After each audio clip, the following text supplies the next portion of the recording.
தமிழகத்தில் ஆண்டுதோறும் உலக முதலீட்டாளர்கள் மாநாட்டை நடத்த வேண்டும் என்று தொழில் முனைவோர் வலியுறுத்தி இருக்கின்றனர்.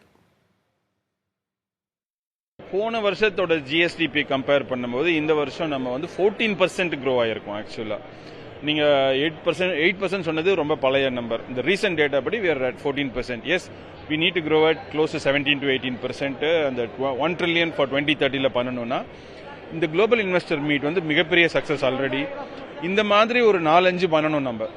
So at least every 1 year next 3-4 இயர்ஸ்க்கு பண்ணோம்னா நம்ம அச்சீவ் பண்ண முடியும். அதே மாதிரி ஈஸ் ஆஃப் டூயிங் பிஸ்னஸ் பார்த்தீங்கன்னா நம்ம 14வது இடத்துல இருந்தோம். இப்போ இந்த லாஸ்ட் 2-3 இயர்ஸ்ல we have come back to 3rd position. We have gone to number 1 பொசிஷனுக்கு போகணும்.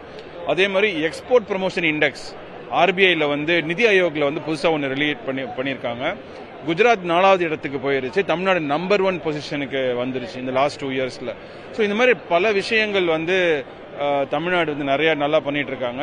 இந்த 14%ல இருந்து 18% நம்மளால போக முடியும். 2030 இல்லைன்னா கூட கண்டிப்பா 2032ல நம்மளால அச்சீவ் பண்ண முடியும் அப்படின்னு தோணுது.